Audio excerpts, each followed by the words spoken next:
ఈరోజు ప్రార్థన ద్వారా ప్రభు ఏం చేయబోతున్నాడో మనం నేర్చుకోబోతున్నాం. ప్రార్థన ద్వారా తన పరలోక కార్యాలను ఏ రీతిగా నెరవేర్చబోతున్నాడో మనం చూడబోతూ ఉన్నాం. ఎందుచేత యేసుక్రీస్తు ప్రభుల వారి యొక్క ఉన్నతమైనటువంటి ఉద్దేశము ప్రార్థన. లూకాసు సువార్త 11:1-2 చదువమ్మా. ఆయన ఒక చోట ప్రార్థన చేయుచుండెను. ప్రార్థన చాలించిన తర్వాత ఆయన శిష్యులలో ఒకడు, ప్రభువా, యోహాను తన శిష్యులకు నేర్పినట్లుగా మాకును ప్రార్థన చేయ నేర్పుమని ఆయనను అడిగాను. ఒక నిమిషం ఆగుదాం. యేసుక్రీస్తు ప్రభువు ఏం చేశాడంటే ఆయన ప్రార్థన. యోహాను శిష్యులకు నేర్పించినటువంటి ప్రార్థన, ప్రభువా మాకును నేర్పించు, మాకును నేర్పించు. ఆయన ఏం చెప్తున్నాడో చూడమ్మా. అందుకు ఆయన, మీరు ప్రార్థన చేయునప్పుడు, తండ్రి నీ నామము పరిశుద్ధపరచబడును గాక, నీ రాజ్యము వచ్చును గాక. చాలమ్మా. మొట్టమొదటిగా శిష్యులకు ఆయన ప్రార్థన ఏమని నేర్పిస్తున్నాడండి? నీ నామము మహిమపరచబడాలి, నీ రాజ్యము వచ్చును గాక. ఆమేన్. మానవ జీవితానికి ప్రార్థన ఎంత ప్రాముఖ్యమైనదో ఆనాడు యేసుక్రీస్తు ప్రభుల వారిని వెంబడించినటువంటి శిష్యులు ప్రార్థన కొరకు అడుగుతున్నారు. ఏ రోజైనా, ప్రభువా నాకు ప్రార్థన నేర్పించు ప్రభువా. ప్రార్థన ద్వారా ప్రభు ఏం చేయబోతున్నాడు? నీ రాజ్యము వచ్చునుగాక అంటే పరలోకమందు నెరవేర్చబడినట్లు భూలోకమందును నెరవేర్చబడునుగాక. పరలోకములో ఉన్న దివ్యమైన కార్యాలు రిలీజ్ అవ్వాలి అంటే అది ఎంత భయంకరమైనటువంటి సిచ్యువేషన్ అయినా, పరలోకములో ఉన్న సమస్త విధమైనటువంటి క్రైస్తవ బిడ్డల పక్షాన దాచబడినటువంటి ఆ దివ్యమైనటువంటి దీవెనలు భూలోకములో నెరవేర్చబడడానికి ఏం చేయమంటున్నాడండి? ప్రార్థన. ప్రార్థన ద్వారా మన జీవితాల్లో ప్రభు శక్తి కలిగినటువంటి కార్యాలు నెరవేర్చేటువంటి దేవుడు. ప్రార్థన ద్వారా ప్రభు చేయలేని కార్యం అంటూ ఏది ఉండదండి, ఏది ఉండదు.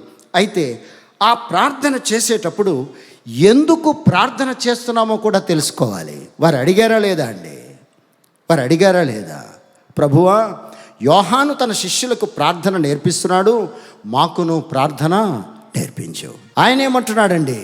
మత్తయి సువార్త 6:7 ఒక్కసారి మనం చదవగలిగినట్లయితే, మరియు మీరు ప్రార్థన చేయనప్పుడు అన్యజనుల వలె వ్యర్థమైన మాటలు వచింపవద్దు, విస్తరించి మాట్లాడుట వలన తమ మనవి వినబడునని వారు తలంచుచున్నారు. ప్రార్థన చేసేటప్పుడు మనం అనుకుంటాం, ఏదైనా ప్రభుకి ఇన్ఫార్మ్ చేయాలని మనం ఆశిస్తూ ఉన్నామేమో. ఒక్కసారి ఆలోచన వచ్చేయి. ప్రభుకి ఏం తెలుసు అంటండి?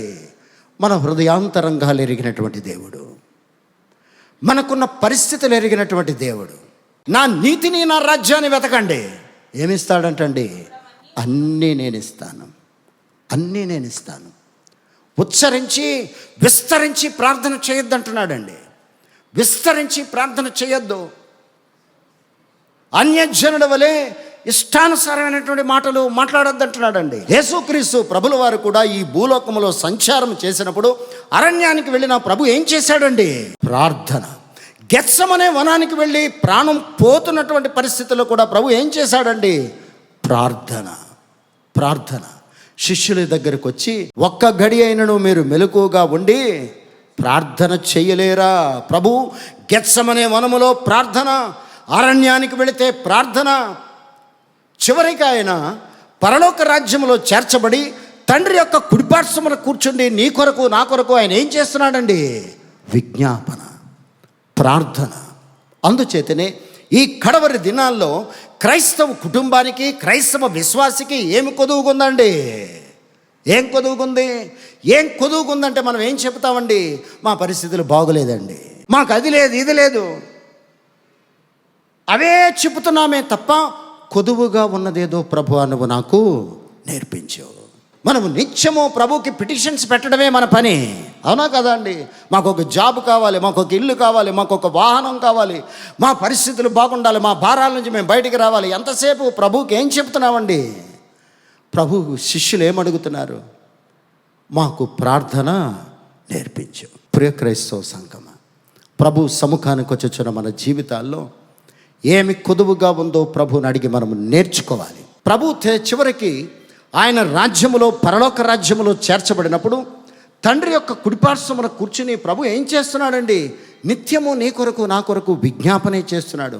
హెబ్రీయులకు రాసినటువంటి పత్రిక ఒక్కసారి మనం చూస్తే, హెబ్రీయులకు రాసినటువంటి పత్రిక 7వ అధ్యాయం 25వ వచనం, ఈయన తన ద్వారా దేవుని యొద్దకు వచ్చువారి పక్షమున, చూసారండి, దేవుని యొద్దకు వచ్చువారి పక్షమున. దేవుని యొద్దకు ఎవరు వచ్చారు? నువ్వు నేను వచ్చా. దేవుని యొద్దకు వచ్చువారి పక్షమున విజ్ఞాపన చేయుటకు నిరంతరము జీవించుచున్నాడు. హల్లెలూయా. వారిని సంపూర్ణంగా రక్షించుటకు శక్తిమంతుడై ఉన్నాడు.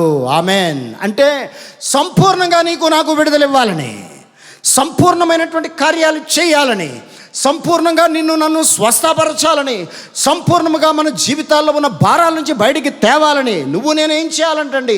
ప్రభు ప్రార్థన చేయించున్నాడు. నువ్వు నేనేం చేయాలి? ప్రార్థన. ఒక చేత్తో నువ్వు చప్పట్లు కొట్టలేవు. కొట్టగలవా? కొట్టగలవా? రెండవ చేతితో కొడితే తప్ప చప్పట్లు అనేవి మనం కొట్టలేము. ప్రభు ఏం చేస్తున్నాడంటండి? ఆయన వద్దకు వచ్చి వారి పక్షమున విజ్ఞాపన చేయుటకు నిరంతరము జీవించుచున్నాడు, నిరంతరము ప్రార్థన చేయుచున్నాడు. ఏ రీతిగానంటండి?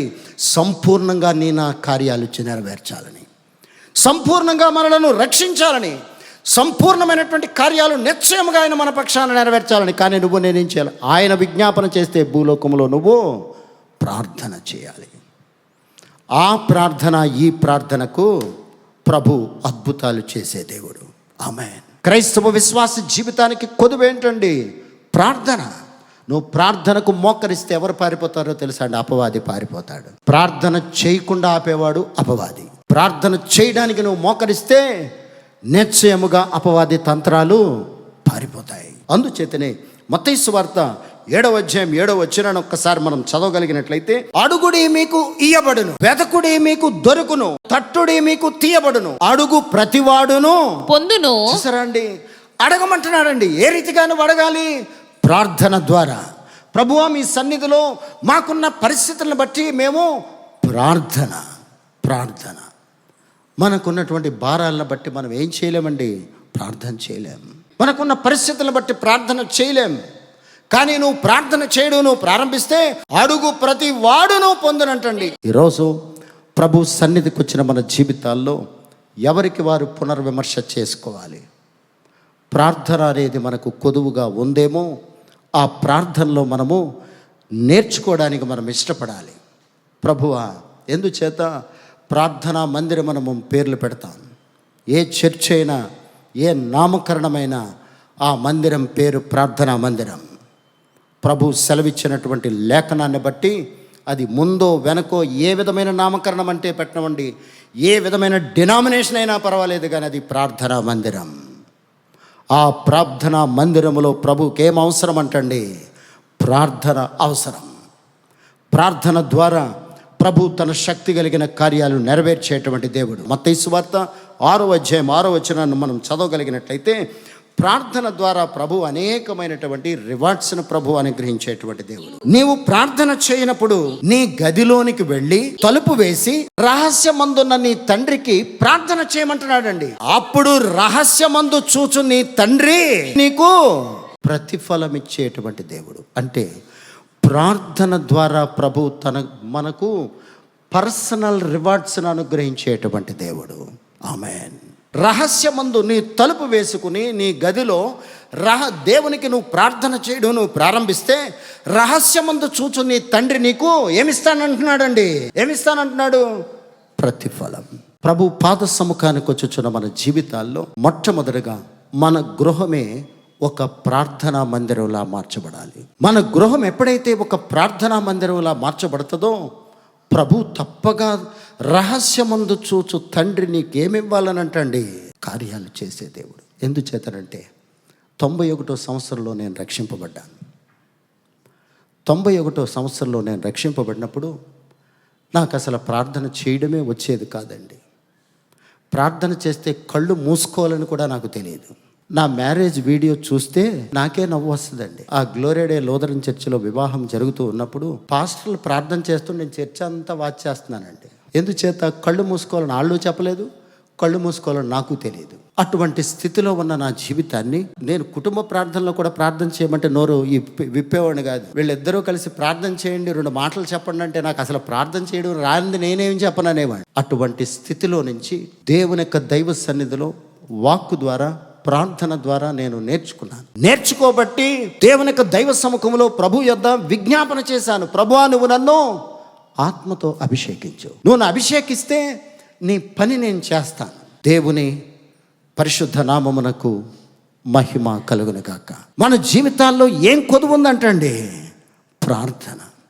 శిష్యులు అడిగారు, ఏ రోజైనా నువ్వు అడిగావా, ప్రభువా నా జీవితంలో కష్టాలు భరించలేకపోతున్నాను, బాధలు భరించలేకపోతున్నాను, నా బిడ్డలు దీవించబడాలి, నా గృహం ఆశీర్వదించబడాలి, నా రాబడి ఆశీర్వదించబడాలి, నా ఉద్యోగం ఆశీర్వదించబడాలి, నా కుటుంబంలో మంచి మంచి కార్యాలు చేయి ప్రభువా అంటే గనక ఆ కార్యాల కొరకు నా మోకాళ్ళు వంగాలి. అభిషేకం కొరకు కూడా నేను అనేక మందిని దూషించాను. చివరికి బ్రదర్ ఏసన్న గారు అక్కను నేను దూషించాను, టీవీ మేరక్క.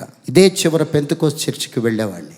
వెళ్ళినప్పుడు ఆ పాస్టర్స్తో నేను అనేవాడిని, మీరు అభిషేకం పొందుకుంటూ కప్పల వలె బాదుకుని చుట్టుపక్కల ఉన్న వాళ్ళందరికీ మీరు డిస్టర్బెన్స్గా ఉంటున్నారు అడిగేశానండి. తెలియక టీవీ మేరక్క అన్నారు, ఒకరోజు నీ మోకాళ్ళు దేవుని నామాన్ని వంగుతాయి, నీ నాలుక దేవుని నామాన్ని ఉచ్చరిస్తుంది. ఆమె చెప్పిన మాట ప్రభు నా పక్షాన అక్షరాల ప్రభు నెరవేర్చాడు. ప్రియ క్రైస్తవ బిడ్డలారా, ఎందుచేత చెప్తున్నారంటే మన జీవితాల్లో దేవుని యొక్క దైవ సేవకుని ద్వారా మనం నేర్చుకోవాలి. శిష్యులు ఎవరి ద్వారా నేర్చుకుంటున్నారు? యేసుక్రీస్తు ప్రభువుని అడిగిన వాళ్ళు నేర్చుకుంటున్నారు. ఈరోజు ప్రార్థన నేర్పించే ప్రభు, ప్రార్థనలో ఉన్నటువంటి ఆ ఉన్నతమైనటువంటి జీవితాన్ని మాకు నేర్పించే ప్రభు అంటే నీ గృహములో ఏ శోధనలో అన్నీ పారిపోతాయండి. లేఖనం ఎంత వివరముగా సెలవిస్తూ ఉందంటే లూకాసు సువార్త 3వ అధ్యాయం 21-22 వచనాలు ఒక్కసారి మనం చదవగలిగినట్లయితే, యేసుక్రీస్తు ప్రభుల వారు యోహాను ఎప్పుడైతే బాప్తిసం ఇచ్చుచున్న అందరూ బాప్తిస్మం పొందుతున్నారో క్రీస్తు కూడా బాప్తిస్మం పొందాడు. బాప్తిస్మం పొందిన వెంటనే ప్రభు ఏం ప్రారంభించారండి? ప్రార్థన. కనుక క్రైస్తవ విశ్వాసి బాప్తిస్మం పొందగానే ప్రభు మనకు అప్పగించిన పని ఏంటండి? ప్రార్థన నేను ప్రారంభించమని. ఎప్పుడైతే ఆయన ప్రార్థన చేయడం ప్రారంభించాడో పరిశుద్ధాత్మ పౌరం వలె ఆయన మీదకు ఆకాశము నుండి దిగాను. ఈయన నా ప్రియకుమారుడు, ఈయన యందు నేను ఆనందించుచున్నాను. నువ్వు ప్రార్థన ప్రారంభిస్తే పరలోకములో తండ్రి యొక్క కుడిపార్శ్వమున కూర్చున్నటువంటి యేసుక్రీస్తు ప్రభుల వారు ఆనందించి, ఆయన నిరంతరము జీవించుచున్నటువంటి క్రీస్తు కనుక నా పక్షాన విజ్ఞాపన చేసేటువంటి యేసుక్రీస్తు ఏం చేయబోతున్నాడంటండి? ఆయన సంపూర్ణమైనటువంటి కార్యాలతో నా గృహాన్ని దర్శించేటువంటి దేవుడు. ఆమేన్. లూకాసు సువార్త 9వ అధ్యాయం 29వ వచనం ఒక్కసారి చదవము. ఆయన ప్రార్థన చేయుచుంటుండగా ఆయన ముఖరూపము మారెను. నువ్వు ప్రార్థన ప్రారంభిస్తే నీ పరిస్థితులు మారిపోతాయి. నువ్వు ప్రార్థన ప్రారంభిస్తే నీ జీవితంలో ఉన్నటువంటి శోధనలు పారిపోతాయి. నువ్వు ప్రార్థనలు ప్రారంభిస్తే అవి ఏమవుతాయంటండి? నీ స్థితులు మార్చేటువంటి దేవుడు. ప్రార్థన చేయడం నువ్వు ప్రారంభిస్తే అపవాది పారిపోతాడు. అపవాది తంత్రాలు బంధించబడతాయి, దురాత్మలు పారిపోతాయి, చీకటి శక్తులు పారిపోతాయి. ప్రార్థన చేయడం ప్రారంభిస్తే ప్రభు కూడా మార్కు సువార్త 9వ అధ్యాయం, మత్తయి సువార్త 9 ప్రార్థన ద్వారానే తప్ప ఈ విధమైనవి వదిలిపోవుట అసాధ్యము. అందుచేతనే నువ్వు ప్రార్థన చేయడం నువ్వు ప్రారంభిస్తే ప్రభు పరలోకాన్ని నీ గృహానికి తెచ్చే దేవుడు. అటువంటి కృప ఆ పరిశుద్ధాత్మ దేవుడు మనకందరికీ అనుగ్రహించును గాక. ఆమేన్.